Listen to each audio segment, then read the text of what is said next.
Just a few announcements as we're taking our seats and they're closing the doors. Just a reminder to the men about the men's Bible study tomorrow evening. And if you have not picked up your questions, there should be hard copies in the foyer on the left as you go out back there.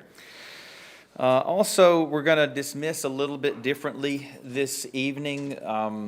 When the second bell rings, I'm going to shut up. Or I'm going to cut Trevor off, or whoever happens to be speaking at that point, and get out of the way right quick. And the adults who do not have children coming back into the auditorium, they're going to try to get out first, so that we don't have folks sitting around unnecessarily. So just watch the elders for the cues there. Let's see. I think that's all, except to say thank you all for being here. Good to see everybody here, especially those of you visiting with us. Haven't actually spied any visitors just yet, but if you're here, we're glad to have you. Kind of hard to tell with this shroud here. We're ready for Acts lesson 14. That brings us to the end of chapter 15 and moving into chapter 16 here. So I invite you to join me there in the last part of Acts 15. Here in just a moment, Brent will start us off with question number 1. But before that, I've asked Brother Jim Sheffel if he'd lead us in a word of prayer.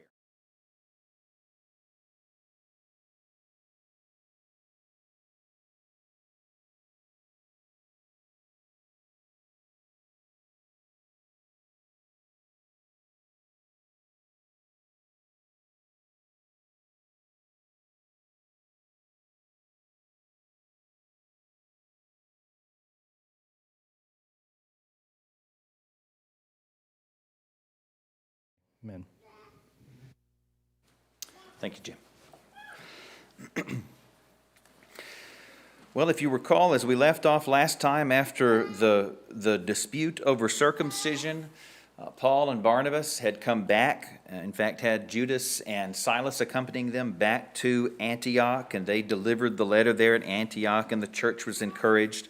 And we left off here in verses 33 through 35. After they had stayed there a long time, they, that is to say Judas and Silas, were sent back with greetings from the brethren to the apostles. My New King James, by the way, has this verse. I'll have something to say about that here in a moment. But verse 34, however, it seemed good to Silas to remain there. And then Paul and Barnabas also remained in Antioch, teaching and preaching the word of the Lord, with many others also.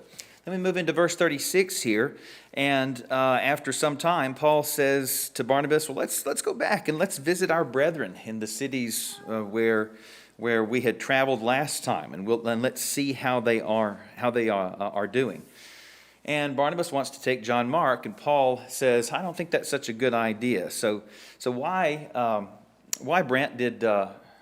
There's Brent right there. Why did Paul not want to take John Mark, and why might Barnabas have been a little more partial to John Mark than Paul was? Okay, so Paul kept insisting that they not take him, who had deserted them in Pamphylia on the first trip. And so there was that mark against him. And as far as why Barnabas may have been more inclined to carry him with him, other than Barnabas just being a general encourager, he was also his cousin. Right, they were cousins. So you can see how, I think that's exactly right. Both his, where does his moniker come from, right? The son of encouragement, but then also the familial relationship there. Well, of course, Paul takes Silas with him, and they will go on this second missionary journey that we're starting out. By the way, I'm going to try to include slides in the review that not only give the chapter summaries, but also in particular the missionary journeys, what chapters we find the missionary journeys beginning and ending in. And so we finished up, of course, the first one in chapter 14, and we're beginning this second one here at the end of chapter 15. And as they'll go through Syria and Cilicia, they strengthen the churches, as it says here in verse 41. And let me make a quick comment there about about this verse 34 and whether Silas, after he had accompanied Paul and Barnabas back to Antioch, did he return to Jerusalem? Because it does say they, after all, or did he in fact stay there? There's some manuscript evidence to suggest that maybe 34 was not in the original. Well, I don't think it's really any issue. Even if we drop verse 34 from the record altogether, and Silas goes back to Jerusalem when Paul and Barnabas decide to go separate ways, and Paul needs another companion. Barnabas had left Antioch to go to Tarsus to find Saul and bring him to work with the church at Antioch. So it's not really a great leap to think that Paul might say, that fella from Jerusalem, Silas, it would be a good thing for me to take him with me. And so it wouldn't be outside the realm of possibilities for Paul to go down to Jerusalem and pick up Silas and then come back and head north as they'll head through the areas of Cilicia. So just wanted to make you aware of that in case you weren't. But I don't think there's really a problem either way. Obviously, if we have a copyist who was trying to help God out, as it were, by explaining what he thought was a contradiction, we don't need to do that. We can let the record stand for itself. All right, so then moving to question number 2. Stephen, so was Paul or Barnabas, was either one of them in the wrong by getting, what's the word I'm looking for, by getting at odds with one another here over John Mark? I think they both made biblically defensible decisions. And I think that's the key, that you could back up either one of these avenues with biblical instruction. What it boils down to is a matter of judgment. What's best for this particular individual? And we have instruction about how to approach people differently based on who they are. And this would be one of those cases. It's not strictly speaking a doctrinal matter. It is a judgment call. And then we might look later, and some people do that. They want to look later and then make a judgment call based on what worked. But how do you know? How do you know which method worked, and maybe both? Right. And I think that, sometimes we think that the all-important decision is on the part of Paul or Barnabas. Really, it's on Mark and how he responds to each of these. People can respond poorly and respond well to both of these kinds of methods.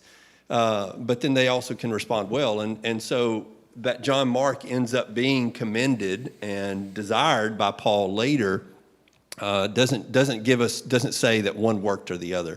It says that John Mark, whatever he took, he learned better. And maybe he learned better from both the kindness of Barnabas and the sternness of Paul, both of which were justified. Yeah.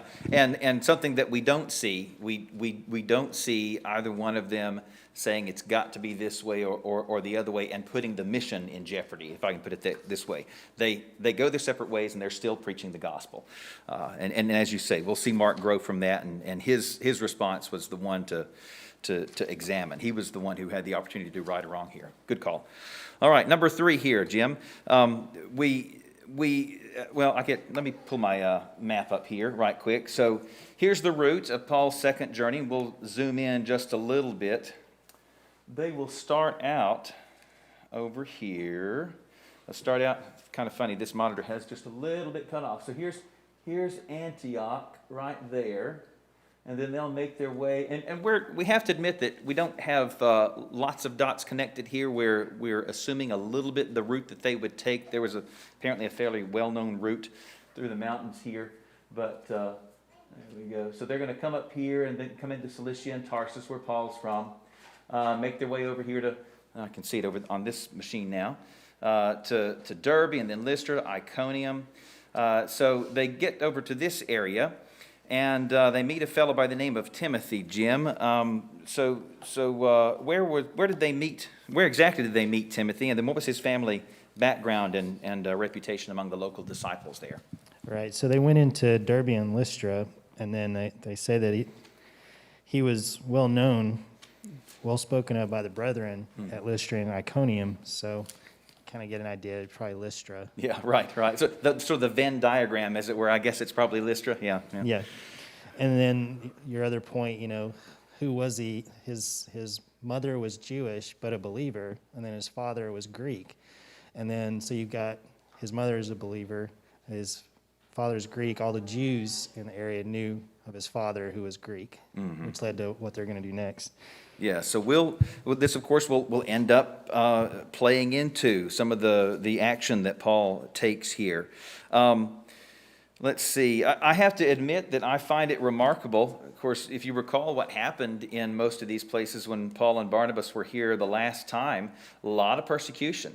And yet, even as they were in those areas, sometimes briefer in some places than others, the churches seemed to thrive. And as they're making their way back, the churches are continuing to thrive. So I think that really says a lot about these churches here in the southern area of Galatia, that they continued to thrive, even though they had something of a rocky start, or that persecution surrounded their start.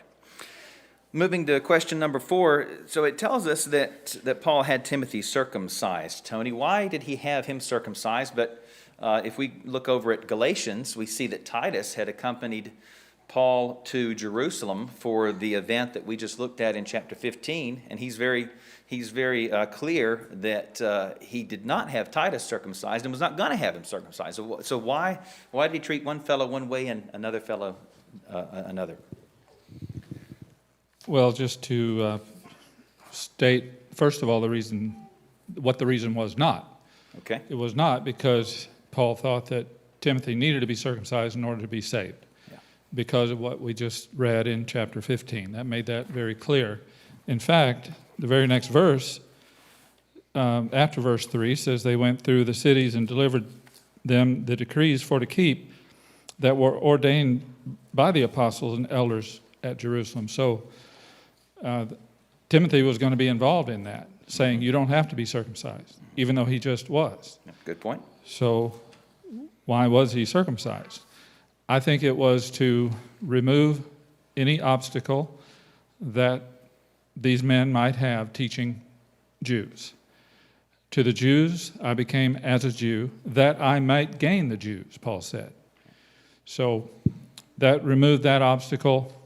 Not that it, in fact, neither circumcision avails anything nor uncircumcision. It wasn't that it had any merit on its own, one way or the other, but it just might look a certain way to certain people. So they wanted to remove that as an obstacle, get it out of the way, and let's teach the gospel. Titus, on the other hand, was not circumcised because he was a Greek. And once again, there was nothing wrong with him being circumcised. That would have been perfectly fine. Neither circumcision nor uncircumcision avails anything. So why did he not? He did not, I think, to make that point. Because if he did have Titus circumcised, that might have lent fuel to the Judaizers. That, see, Paul even agrees with us that the Greeks have to be circumcised in order to be saved. But he did not, to remove that argument. Yeah, good call.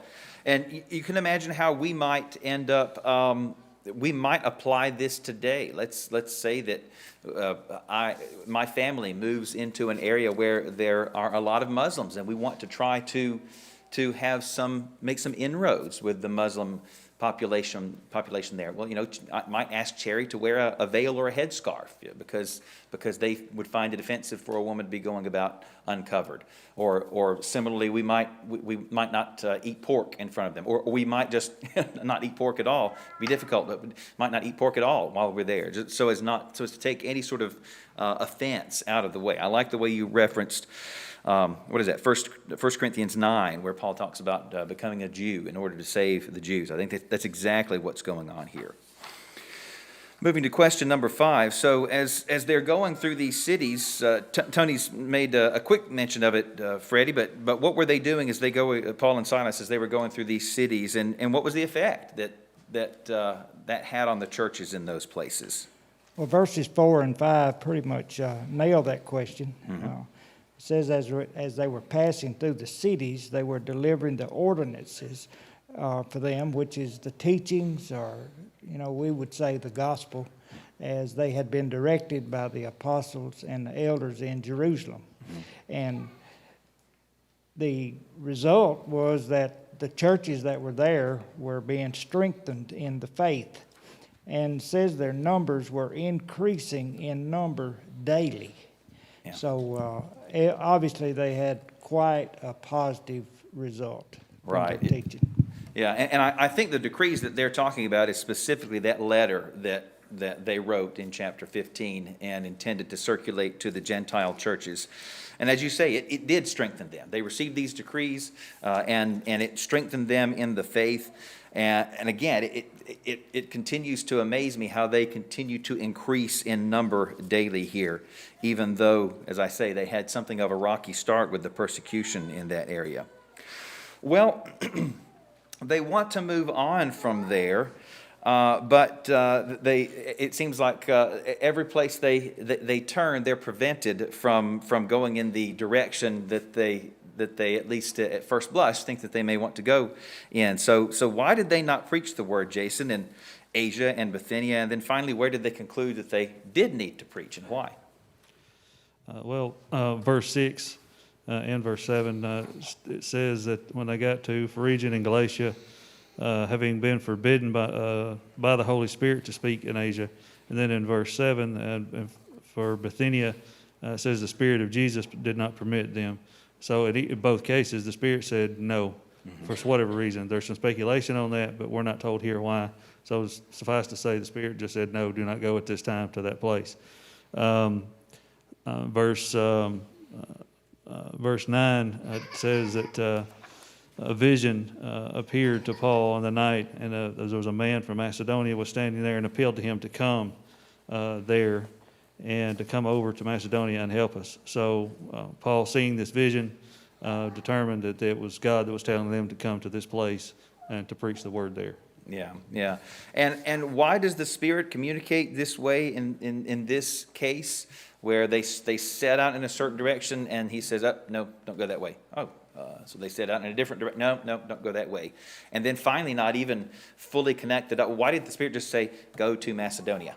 I don't know. But all I can observe from this is that sometimes this is the way the Spirit chose to communicate. He did not always communicate directly, and yet he didn't leave them just to make their own decisions in matters where it was important to either. He directed them eventually to where he wanted them to go. I just happened to look at what Johnny Stringer wrote about this little part. People worry about, well, how did Paul know it was a man from Macedonia? Was it the way he was dressed, or because he said, come to Macedonia. That's how he knew. He said the man is Macedonia. That pretty well says it all there. All right, moving to question number 7 here. Let me catch up with my own notes here. So if you'll notice in verse 10, Todd, we see a change in the pronouns that Luke is using as he writes. He goes from the third person to the first person. Why does he do that?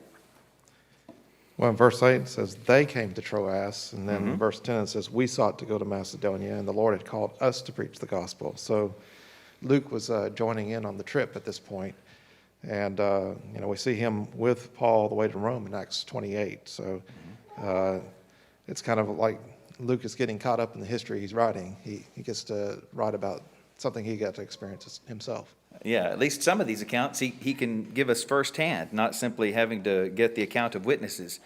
And something that had not dawned on me before until I found a note about this, but we don't really get the impression. I mean, they're headed to Macedonia, and so they're not really stopping, or at least don't get the impression that they're stopping very long in any of these places along the way. But the fact that Luke just sort of picks up with them out of the blue there in Troas gives us the impression that there may have been Christians there already, maybe even a church there. Now, obviously, there will be on Paul's way back on the third journey, but apparently there are Christians even in that area already in Troas. And of course, Luke, as Todd says, joins them there. Well, they make their way over here to Philippi. So Philippi. Here's Troas over here, and they sail over here to Neapolis, and then finally make their way to Philippi. Over here in this area is Macedonia over here. Where, in this case, let's see, Justin, where did Paul and the others go on their first Sabbath day in Philippi? Verse 13 says they went outside the city to the riverside where they offered prayer customarily. And there was a group of women that apparently met there as well, and they spoke to those women. Yeah. And so I know this wasn't part of the question, but how does this differ from the pattern that we usually see when they come into an area for the first time? Typically, they find the synagogue and enter into the synagogue first. Yeah. And go ahead. No, go ahead. So that leads us to believe that perhaps there was not a synagogue in this area, or else they would have attended. As I understand it, you had to have at least 10 Jewish men in an area for a synagogue to be built, and so that just gives us an idea. If they didn't go to the synagogue, there probably was not a heavy concentration of Jews there, although we will find some believers of some stripe here in this area as we move into question number 9. So we meet among other women, Michael, we meet Lydia. So tell us about Lydia, and then how did she respond to Paul's teaching? Well, she was in this place of prayer, and that's where they come to meet her as they go out from the city there to go to this place of prayer. He meets Lydia. Lydia's converted, her heart's given over to God, or given over to at least hear what Paul says, is baptized. We notice that she's a seller of purple, which potentially could mean she could have had a dangerous kind of job, depending on how they obtained the purple. She was a worshiper of God, so just as we noted about Cornelius in chapter 10, just as Paul, when he starts speaking in chapter 13, he says, I think it's talking to the Jews and those who fear God. So Lydia's counted kind of in that same kind of thread, and then she's a person who's, in my eyes, a little bit sacrificing to go to worship, or prayer for that matter. It's a Sabbath day. It's a day of chance to be at a market, to sell her products, but yet she's going out to pray. Yep, good point. Good point. Yeah, that tells us a great deal about Lydia's character, I think. That's a really good point. And then how then do she and her household respond to, or you may have said, how do they respond to the teaching there? That's Her what and you her think. household are baptized. Oh, yeah, that's right. So, and of course, again, I know you know all these examples, but just want to point out every time we have the opportunity, the urgency. You get the impression that she hears Paul's teaching, and then they waste no time. They waste no time before verse 15, and when she and her household were baptized, she begged us, saying, come stay with us. So there's hearing the preaching, there's the Lord opening her heart to hear that word, and then immediately she and her household are baptized. Well, moving on in chapter 16 here, we have as Paul and Silas and Timothy and Luke and whoever else is with them, as they stay there in Philippi, a girl starts wandering around following them, and she is possessed by this spirit of divination, as it calls it.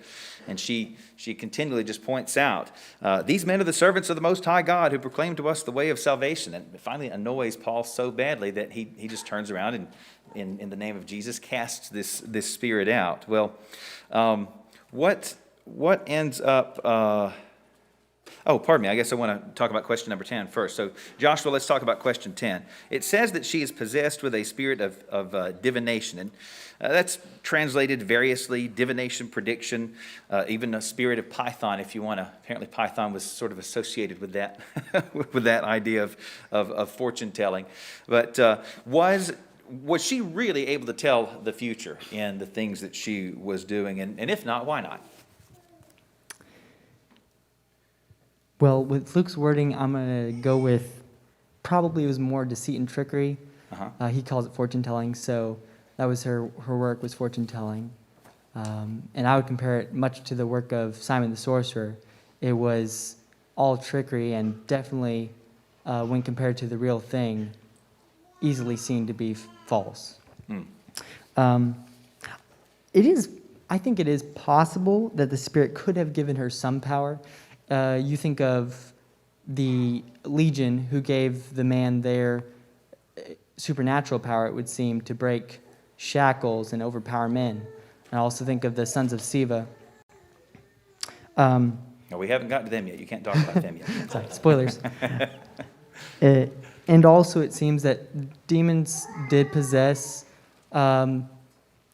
knowledge that the average person didn't seem to. For instance, in the story of Legion, this man recognized Jesus by sight. So I suppose it's possible, but the important thing is to remember that the Spirit's power was limited by God and ultimately cast out by the power of Jesus. Yeah. One passage that I have seen pointed out, and I think instructs us in this matter, is if you look at Isaiah 41. This seems to be the power to tell the future. I mean, genuine prophecy. God reserves for himself alone. This is Isaiah 41, verses 22 and 23.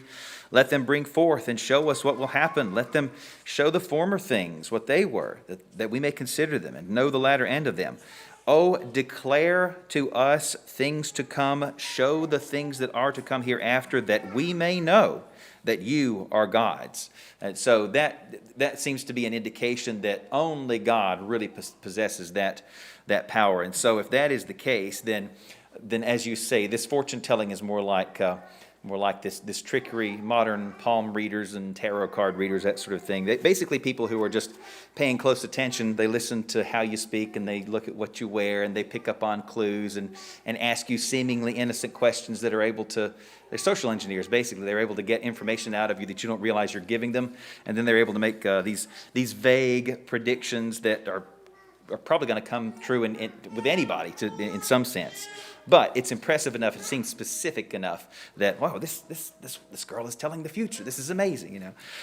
Well, so Paul, having cast this spirit out of her, she obviously is not able to do that anymore. And so, Larry, what ends up landing Paul and Silas in front of the magistrates and ends up getting them punished? And tell us a little bit about the punishments they had to endure. Okay, looking at verses 19 to 24. Says the master of the slave girl, when they saw that their hope of profit was gone, seized Paul and Silas and dragged them into the marketplace before the authorities, the chief magistrates, and I'm not sure if there's a difference in that or if both are the same or what, but either way, it says they tore their robes off them and proceeded to order them to be beaten with rods.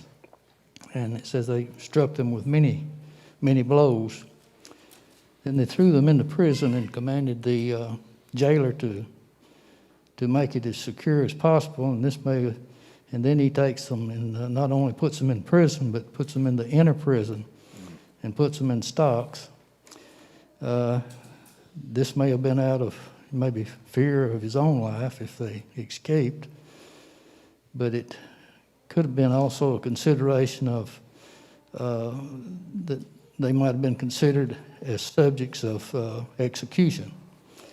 But either way, then the further injustice that was shown was that when the beatings were ordered, even though there had been no trial, which was, I think, illegal, and of course later caused great fear among these men when they realized that Paul and Silas were Roman citizens.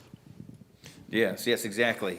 I don't know about you, but for whatever reason, you know, every time you go back and study a book, it seems like different things jump out at you. And just how many times good men have charges just made up about them. I mean, Paul and Barnabas were not, Paul and Silas in this case, were not preaching any sort of seditious or treasonous language. And look at the language that they use when they say, let's see, verse 20. These men, being Jews, exceedingly trouble our city. They teach customs which are not lawful for us, being Romans, to receive. There's none of that. It's absolutely none of that. But whether we're talking Jesus or Stephen or now Paul and Silas or Paul and Barnabas during the first trip, just how many times it's a matter of trumped up, made up charges that land these guys in front of people, and there's just there's rarely anybody to come to their defense, and the ignominy that they have to suffer because of that. Well, and as you mentioned, all the punishments that they endured. I mean, let's say that they were running around saying something that was that was even treasonous. You would think that they wouldn't just out of nowhere just beat them and then cast them into the inner prison and into the stocks. So just for talking, it seems like an awfully harsh punishment just for talking. And then on top of that, we didn't even prove the charges. So having landed themselves into prison by no fault of their own, what are they doing at midnight? And again, I know you all know this story. You know exactly what they were doing at midnight, but I feel compelled to dwell on this for just a minute. They're praying and singing hymns, and even the prisoners around them were listening to them. And so, because I know we all know this story, I just want to ask you, if you were in Paul and Silas's shoes, would you be praying at midnight when you were sitting in prison? I dare say that's probably a yes. But would you be singing? What hymns would you be? Do you know any hymns by heart that you could be singing them at midnight in the prison? There are lots of secular songs that I could rattle off the lyrics to. There are a lot fewer hymns that I just know by heart. Even the ones that I consider my favorites, I don't know all the words. They don't just come off my tongue. And apparently, Silas and Paul did have some hymns that they knew by heart. So maybe that's a lesson for us where we need to spend our time a little bit more. Well, moving to question number 13, Leonard, tell us what happened that caused the jailer there in Philippi to come and ask Paul and Silas how he could be saved, and then how did he respond to their answer? Well, the question of what happened versus how did he come to know maybe is a better question as far as what we don't know. It's clear what happened is that there had been some mob action. Mm-hmm. How much or how little he knew about that, it certainly hadn't told us, but it's hard for me to envision that as the jailer, that he didn't have questions, that he was figuring out how they came to be in his prison. They told him to keep him securely. He put them in the most secure place that he could, obviously, as we look through the story, and then we see the earthquake taking place, and he jumps to his feet. He's awakened after hearing them earlier singing and praying. We hear that the other prisoners were listening to them, so we can assume that he probably did, but then you have the earthquake. He assumes that his future execution is sure and prepares to take his own life to forego the execution that would take place for them escaping when Paul tells him that don't do that we're all here. I think it's interesting that he then comes in and asks for a light, so that tells us a little bit about what they were enduring, mm-hmm. in that they were doing this in darkness. He secures a light and obviously comes to them asking what he can do to be saved. So he has at some point had heard enough to have some faith. Paul's going to certainly expound on that for him later. And he realizes that this is not a normal circumstance for these people to be loose, number one. Number two, to still remain in place, mm-hmm. When they could have escaped. At least Paul and Silas could have escaped. About the other prisoners, we don't know for sure, but likelihood is even though they could have. So he asked what he needs to do to be saved. Mm-hmm. He had enough faith, enough understanding to know I have a life that has been one of sin, and my eternal destiny is not secure until I get this taken care of. Mm-hmm.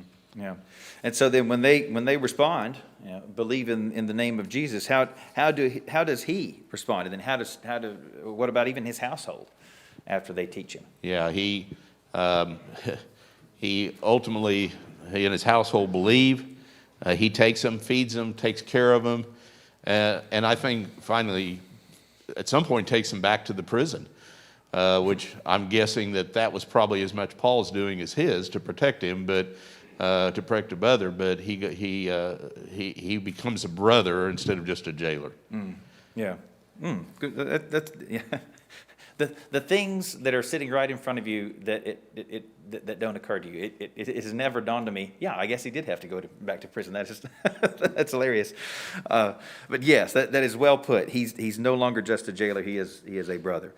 And again, I know we've already mentioned it once in this lesson, but look how he does not say, well, listen, I've given you something to eat, I've washed your stripes, this baptism thing, let's all get some shut-eye and let's take care of that in the morning. He does not do that. They're all baptized right away. So again, the urgency of the baptism. I don't want to miss an opportunity to point that out. Well, the next morning, the magistrates say, well, okay, I guess you can go. But Dean, what problem did Paul have with that, and what can we learn about how we should interact with government officials, or maybe I should even say how we are allowed to interact with government officials by the way Paul responds here? Well, Paul definitely didn't want to be shuffled out of town in secret without any type of willingness for him to have an opportunity to even so I think that we're seeing that, Paul with respect, but with some urgency and with a little bit of boldness said, no, we want them to come and show us out. And it wasn't in a revengeful way. We see that, his actions here were to make sure that there was some sort of protection and respect to the church and what they had been teaching. They didn't want to leave some sort of cloud of suspicion of about, hey, these guys had to be, shown the back door. What were they really preaching and teaching, and was there any reason to dismiss what they had been saying? And so with honor, but with boldness, he asked for them to come, and the magistrates were definitely aware that they made a mistake, and but they were able to come out and go ahead and release them with an apology, but still were asked to go ahead and leave the city. Yeah. This business about being beaten publicly and thrown into prison without a trial, they really could have made life difficult on these magistrates. And I think you're right about having even the opportunity to share the gospel with them. Now, I don't get the impression that Paul was able to share a whole lot at this point, but the fact that he does not press charges against them to the full extent of the law, but rather shows he makes them face the fact that they have done wrong, that they have violated this Roman citizen's rights. So they're made to come face to face with that, and perhaps have the potential consequences, the dread of that descend on them. But the fact that he shows them mercy and does not press that anymore, to the point that either they themselves could have been removed from their office or even put to death. I don't know what possible punishment they could have suffered, but it showed them great mercy, and perhaps did open a door, at least for the gospel to make its way to them at a later date. Another reason I think that they may not have decided to press this as far as they could have. Paul wasn't there to press charges. He wasn't there to make sure that there was retribution here. He was there to preach the gospel, and so every moment he was spending trying to make these guys suffer their just deserts, that's a moment that he's not preaching the gospel. So you can imagine how Paul would say, look, we could do this, but let's focus on the task at hand here. And I think that's the kind of judgment that we need to use when we consider, well, just what sort of action are we going to take? Even though clearly Paul appeals to the government authorities, God is telling us we have the same right, or we have the same privilege to be able to make use of the government when the law is on our side. But just how far do we go with that? Well, we'll have to use some judgment to see whether it gets in the way of the gospel or not. All right, and then finally, Chris, as we get to the end of the lesson here, let's go back to verse 14, where it says that Lydia's heart. The Lord opened Lydia's heart to heed the words spoken by Paul. Now, we don't get a statement quite like that with the Philippian jailer, but could we say perhaps that something that the Lord had done something to open the jailer's heart by having this earthquake hit the way that it did? I mean, what do you think there? I think it depends on how you define opened, and I don't know that we're really going to know the correct answer. But I think in one sense, if opened was something general like just being attentive to the words spoken, I think every conversion would be that, because everyone who believes is paid attention to the words that are being spoken. Everybody who witnessed a miracle and believed in it would have had their heart opened. So in a way, I guess it is true, but I think the way it's mentioned specifically, I would say no, because it seems like this is a special case. I don't get the sense that this is just every case of a miracle being, believed. I think in this case, maybe it was something the opposite of hardening of a heart. So, God occasionally hardens hearts, and I don't believe that contradicts free will. I believe those people already are, stubborn and predisposed to not going that direction. I think this is the opposite. She already believed, and she wanted to pay attention, and God granted her that openness. So I think in this case, it's probably something different than just the jailer, where, he didn't want the word when they were just singing and when they were just praying. Then the miracle happened, and he changed his own mind, I think. And for that to be free will, I don't think God, divinely made him change his mind, if that makes any sense. Yeah, well, so here's the thing that I'm hitting on here. We're not told. We're just not told exactly what God did to open Lydia's heart. And I would argue that given the information that we have in the rest of the Scripture, simply the opportunity, and maybe this is kind of like what you were getting at, the opportunity to hear the word, as you pointed out, she was already a believer in God, and so having the opportunity to hear this word opened her heart. But I think it's interesting that we have, in this one chapter, we have Lydia, where Luke just says the Lord opened her heart, but he doesn't really tell us how. And then we have another occasion in which a man apparently had no interest in the gospel, but then this earthquake shakes him out of a dead sleep, and he is face to face with his own death, basically. And a man who had no interest in the gospel before that is now suddenly keenly interested in the gospel. Did the Lord do anything to override his free will? Absolutely not. Did the Lord provide a set of circumstances that sort of shook him out of his carnal sleep, as it were? And I don't mean his being asleep, but it's just his lack of focus on spiritual things. Yes. So I would say that the Lord did open the jailer's heart in this case, using some clearly miraculous circumstances in his case, not by overriding his free will, but just this earthquake out of nowhere. But similarly, we're just not told exactly how. Similarly, he opens Lydia's heart as well. But again, not overriding her free will. She was already inclined to believe. All right. I know I need to stop immediately at 7:45, but I'll be glad to open the floor for, looks like maybe 90 seconds, if anybody wants to add to anything that we've talked about so far this evening. 90 seconds is not enough for you. Okay. I totally understand. Oh, Alan, go ahead.